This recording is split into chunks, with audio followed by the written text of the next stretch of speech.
Movie का पहला frame देखते ही एक अजीब सी बेचैनी घर कर जाती है।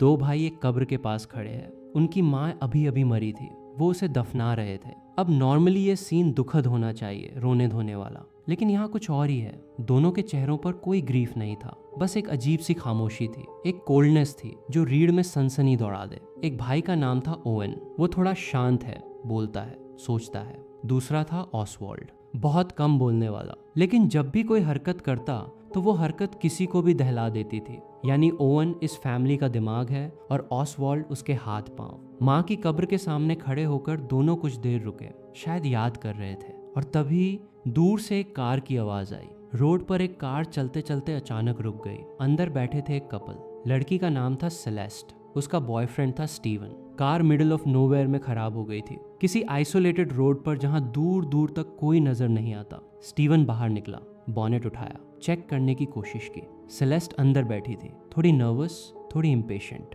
आम सिचुएशन लग रही थी, कार ब्रेकडाउन, थोड़ी परेशानी, फिर किसी तरह निकल जाएंगे। लेकिन जो होने वाला था वो स्टीवन ने सपने में भी नहीं सोचा होगा। उसके पीछे से बिना किसी आहट के ऑसवाल्ड आ गया, और इससे पहले कि स्टीवन कुछ समझता, रिएक्ट करता या एक भी आवाज निकालता, ऑसवाल्ड ने उस पर इतने ब्रूटल फोर्स से वार किया कि वो वहीं बेहोश होकर गिर गया। कोई ड्रामा नहीं, कोई वार्निंग नहीं, बस एक झटका और सब खत्म। सेलेस्ट ने अंदर से ये सब देखा। वो भागकर स्टीवन के पास आई। तभी ओवन ने उसे भी पकड़ लिया और घर के अंदर चेन से बांध दिया। स्टीवन का क्या हुआ? वो मर गया। और सेलेस्ट को जिंदा रखा गया। यही मूवी अपना पहला बड़ा रिवील करती है। ये दोनों भाई कैनिबल्स हैं, यानी ये लोगों को खाते हैं। इस इलाके में जो भी गलती से आता था वो इनके ट्रैप में फंस जाता था। लेकिन यहाँ एक और ट्विस्टेड डिटेल थी, ये सिर्फ मर्दों को खाते थे, औरतों को नहीं मारते थे, क्योंकि औरतों के लिए उनके दिमाग में कुछ और ही प्लान था। मूवी थोड़ा टाइम जंप करती है, कई महीने आगे, और अब जो दिखता है वो दिल डुबो देने वाला था। सेलेस्ट एक कमरे में कैद थी, जानवरों जैसे। महीनों से वो वहां बंद थी और वो प्रेग्नेंट थी। अब सब कुछ एक साथ समझ में आने लगा। इन दोनों भाइयों का गोल सिर्फ सर्वाइवल नहीं है, सिर्फ किलिंग नहीं है। इनका गोल है अपनी फैमिली को आगे बढ़ाना। मर्दों को मारो, खाओ, औरतों को जिंदा रखो, ताकि उनसे अगली जनरेशन आए। ये सुनकर ही रोंगटे खड़े हो जाते हैं। मूवी अब एक नई ग्रुप से मिलवाती है, 4 दोस्त, एक रोड ट्रिप। और जैसे फेट ने डिसाइड किया हो, उनकी कार ठीक उसी जगह खराब हो गई, उसी आइसोलेटेड रोड पर। 2 लड़कियां थी इनमें, टेलर और जेना की 25th बर्थडे ट्रिप थी ये। और बाकी 2 मर्द थे, माइक और क्रिस। चारों दोस्त थे, लेकिन एक अंडरलाइंग टेंशन भी था। जेना को शक था कि माइक उससे झूठ बोल रहा है, कहीं और जा रहा था, किसी से मिल रहा था। एक तरफ हॉरर, दूसरी तरफ रिलेशनशिप ड्रामा, और ये सब उस जगह पर हो रहा था जहां से निकलना नामुमकिन था। कार में रेडिएटर का इशू था, बड़ी प्रॉब्लम थी, कोई सिग्नल नहीं, कोई आसपास नहीं। तो ग्रुप ने डिसाइड किया कि कोई आगे जाए, गैस स्टेशन ढूंढे और हेल्प लाए। माइक ने आगे जाने का फैसला किया। जेना ने टोका, चाहा कि वो ना जाए, लेकिन टेलर ने कहा कि वो माइक के साथ जाएगी। जेना को ये ज्यादा पसंद नहीं आया, लेकिन टेलर चली गई। जेना और क्रिस कार के पास रहे, वो दोनों टाइम पास कर रहे थे। तभी जेना वॉशरूम के लिए गई तो उसे जमीन पर कुछ तारे बिछी मिली, जैसे किसी ने जाल बिछाया हो। ये तारे बेकार नहीं थी, ये एक सिस्टम था। जंगल में कोई भी इन तारों को छू दे तो ओवेन के घर में 1 घंटी बजती थी। क्रिस ने इग्नोर करने की कोशिश की, लेकिन जेना को ये नॉर्मल नहीं लग रहा था। इधर माइक और टेलर काफी देर चलते रहे। रास्ते में माइक ने एक बार पलट कर पूछा, जेना आएगी तो नहीं ना यहाँ? टेलर ने ना कहा, और फिर वो दोनों जंगल की तरफ मुड़ गए। वो दोनों एक दूसरे के करीब आए। ये कोई इत्तेफाक नहीं था, ये पहली बार भी नहीं था। माइक और टेलर दोनों अपने अपने पार्टनर्स को चीट कर रहे थे, और ये इस रोड ट्रिप का वो सीक्रेट था जो जेना को नहीं पता था। तभी टेलर को कहीं से आहट आई, दोनों चुप हो गए और वहां से आगे बढ़ गए। और ये सब ऑसवाल्ड चुपके से देख रहा था। थोड़ी देर बाद दूर एक स्ट्रक्चर नजर आया, एक गैस स्टेशन। दोनों अंदर गए और वहां मिले ओवेन से। ओवेन ने एक फ्रेंडली आदमी की तरह बिहेव किया, उनकी बात सुनी, कार की प्रॉब्लम सुनी और ऑफर किया कि वो एक टो ट्रक बुलाएगा।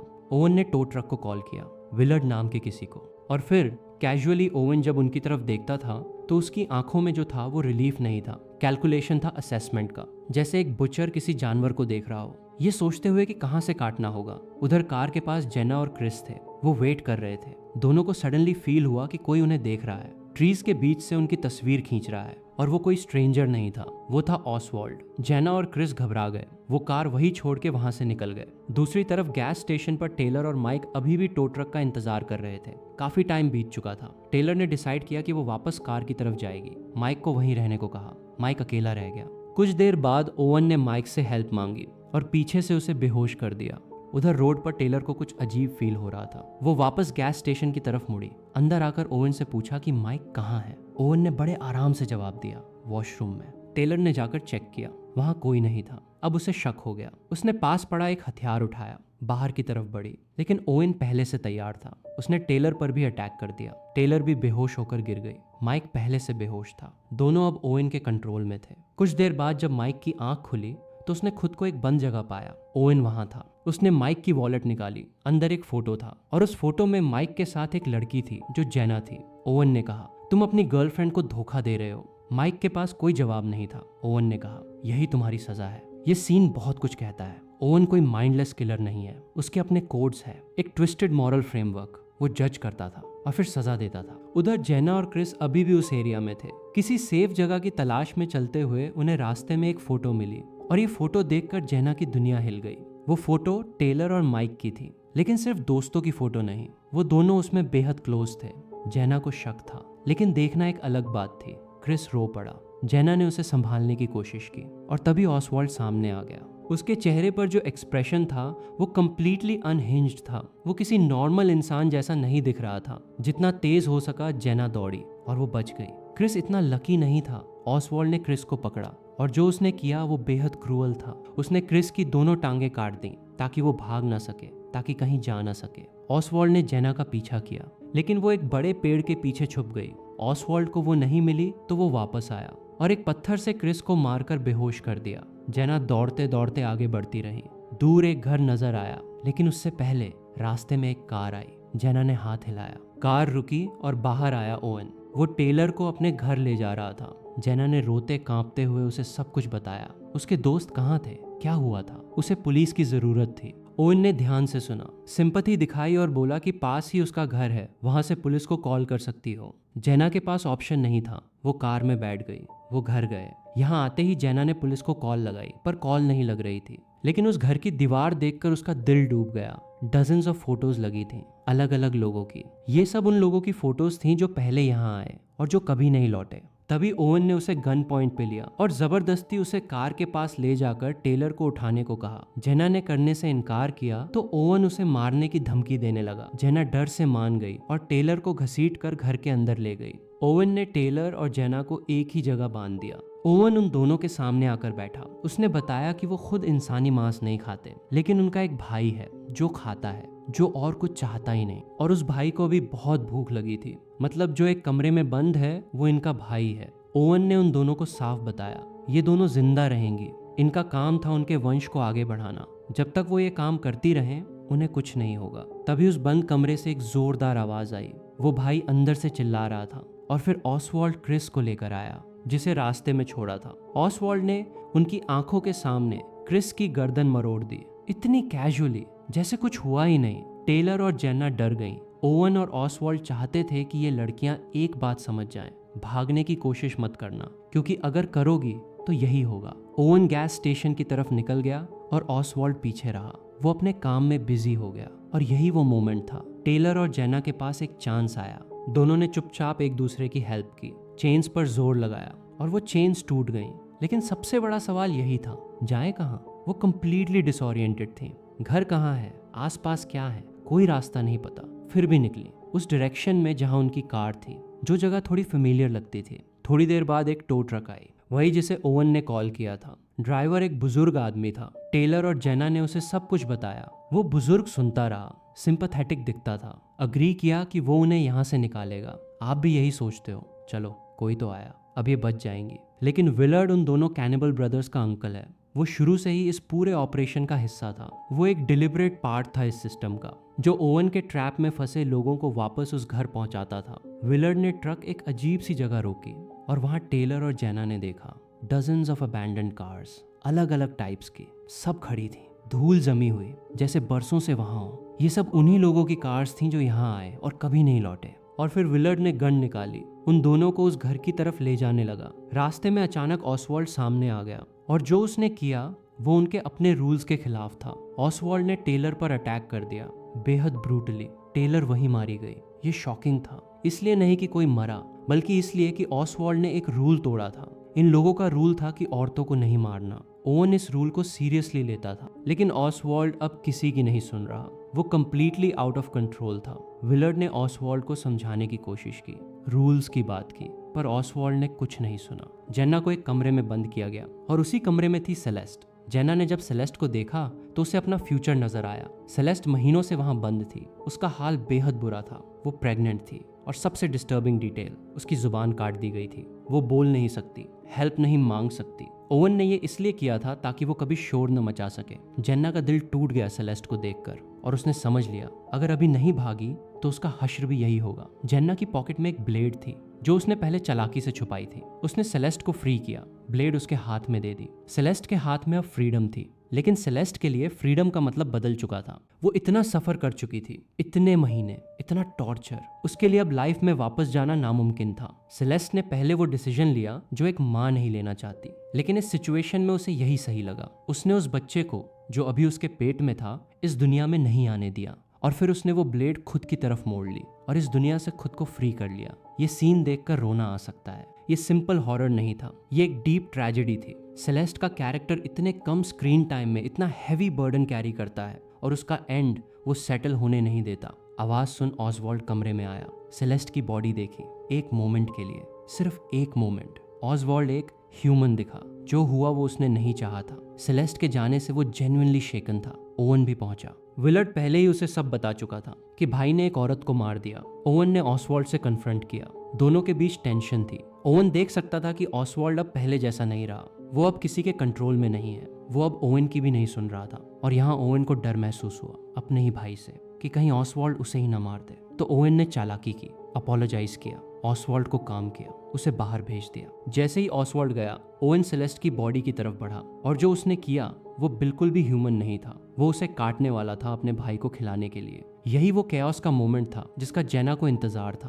वो घर से बाहर निकली, साइलेंटली, केयरफुली, किसी को दिखे बिना। एक कार तक पहुंची। कार के अंदर माइक था, बैडली हर्ट लेकिन जिंदा। जेना ने उसे फ्री किया और अब दोनों के पास एक चांस था। वो बस चुपचाप वहां से निकल सकते थे। कार में बैठकर क्वाइटली, बिना आवाज किए बस चले जाते। लेकिन माइक ने ये नहीं किया। उसके हाथ में एक गन थी और उसके मन में एक ही थॉट आया, ओवन को खत्म करना, हमेशा के लिए। ये डिसीजन एक सेंस में ब्रेव लग रहा था, लेकिन ये एक्चुअली फेटल साबित होने वाला था। माइक ने ओवन पर फायर किया, वो मारा गया। पर तभी माइक को पीछे से किसी ने गोली मारी और वो था विलर्ड। उसकी कुछ चीजें रह गई थी तो वो वापस लेने आया था। जेन्ना अब कंप्लीटली अलोन थी, टेरिफाइड थी, लेकिन उसके अंदर कुछ था, एक सर्वाइवल इंस्टिंक्ट। उसने एक बुचर नाइफ उठाई और विलर्ड के सिर में वो नाइफ घोंप दी। विलर्ड वही मर गया। माइक मरने वाला था। जेन्ना उसे छोड़ नहीं सकती थी, लेकिन ये भी जानती थी कि यहाँ रुकना मतलब मौत है। उसके पास एक ही ऑप्शन था, भागो। और तभी ऑसवाल्ड वापस आया, इस बार अकेला नहीं। उसने वो केज खोल दी थी। तीसरा भाई अब फ्री था। जब वो तीसरा भाई सामने आया तो समझ आया कि ओवन और ऑसवाल्ड ने उसे क्यों केज में रखा था। वो कंप्लीटली फेरल था। किसी को देखते ही लिटरली सेकंड्स में उसे एंड कर सकता था। वो किसी सिस्टम को फॉलो नहीं करता था और अब वो जेना के पीछे था। ये मूवी का सबसे इंटेंस हिस्सा है। जेना भाग रही थी, टेरर में इंजरीज के बावजूद। वो एक कार तक पहुंची, इंजन स्टार्ट करने की कोशिश करने लगी, पर कार स्टार्ट ही नहीं हो रही। Seconds feel like minutes. आप स्क्रीन के सामने मेंटली उसे एनकरेज कर रहे होते हो, स्टार्ट हो जा प्लीज, बस एक बार। और फिर कार स्टार्ट हुई। जेना एक्सेलरेटर पर पांव रखने वाली थी। फ्रीडम बस कुछ मीटर्स दूर थी और तभी ऑसवाल्ड सामने आ गया। उसने फायर किया। बुलेट जेना को लगी, वो जो इतने सब के बाद सरवाइव करती रही, जो इस पूरी नाइटमेयर में सबसे स्ट्रांग दिखी, वो चली गई फ्रीडम के इतने करीब होकर। और जब जेना की बॉडी वहां थी, तीसरा भाई जो हमेशा केज में बंद रहा, उसके लिए ये एक मौका था। वो कार में घुस गया। बाकी पता है आपको कि अब वो क्या करेगा। कोई नहीं बचा। टेलर गई, माइक गया, क्रिस गया, सेलेस्ट गई, विलर्ड गया और जेना भी गई। ऑसवाल्ड वहां था अपनी जगह पर, जैसे कुछ हुआ ही नहीं। बुचर्स में सबसे बड़ा हिडन डिटेल ये है कि मूवी कभी नहीं बताती कि बुचर्स फैमिली आखिर इस हालत में कैसे पहुंची। डायरेक्टर ने उनकी ओरिजिन स्टोरी जानबूझकर छुपाई है। इससे ऑडियंस के मन में एक सवाल बना रहता है कि क्या ये लोग हमेशा से ऐसे थे या कई सालों की आइसोलेशन ने इन्हें मॉन्स्टर बना दिया। एक इंटरेस्टिंग डिटेल ये है कि मूवी के किलर्स मॉडर्न सीरियल किलर्स की तरह बिहेव नहीं करते। वो अपने विक्टिम्स को फूड सोर्स की तरह देखते हैं, यानी उनके लिए मर्डर पर्सनल नहीं है, वो उनके लिए रोजमर्रा का काम बन चुका है। यही चीज उन्हें और भी डरावना बनाती है। एक थियोरी ये है कि ओवन, ऑसवाल्ड और बुचर्स फैमिली खुद को विलन नहीं मानते। उनकी नजर में बाहरी दुनिया गलत है वो अपने रूल्स के हिसाब से जी रहे हैं और उन्हें लगता है कि सर्वाइवल के लिए जो करना पड़ रहा है वो सही है। एक हिडन डिटेल जो कई लोग मिस कर देते हैं, मूवी में विक्टिम्स के फोन्स, कार्स और एस्केप ऑप्शंस बहुत जल्दी खत्म हो जाते हैं। ये सिर्फ प्लॉट कन्वीनियंस नहीं है, डायरेक्टर शुरुआत से ही ऑडियंस को ये बता रहा होता है कि इस कहानी में ट्रेडिशनल हॉरर मूवी रेस्क्यू आने वाला नहीं है। जब ग्रुप की कार खराब होती है उसी समय प्रैक्टिकली उनकी फेट डिसाइड हो जाती है। कई व्यूअर्स इसे मूवी का real point of no return मानते हैं। मूवी का टाइटल बचर्स भी सिर्फ प्रोफेशन को नहीं दिखाता, ये मेंटालिटी को दिखाता है। पूरी मूवी में विक्टिम्स को इंसान नहीं, मीट की तरह ट्रीट किया जाता है। इसीलिए टाइटल का मतलब कहानी के साथ और भी डार्क होता जाता है। एक डिस्टर्बिंग हिडन डिटेल ये है कि फैमिली के मेंबर्स में ऑलमोस्ट कोई गिल्ट नहीं दिखता।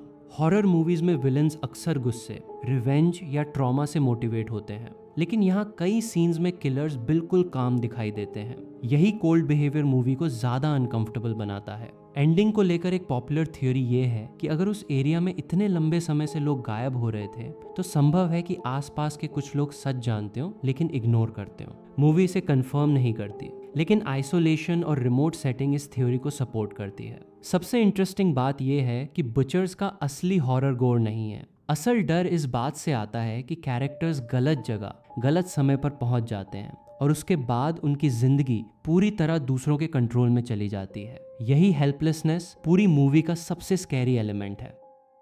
तो दोस्तों, ये थी बुचर्स की पूरी कहानी। अगर वीडियो पसंद आई हो तो वीडियो को लाइक और चैनल को सब्सक्राइब जरूर करें। मिलते हैं अगली वीडियो में एक और नई कहानी के साथ।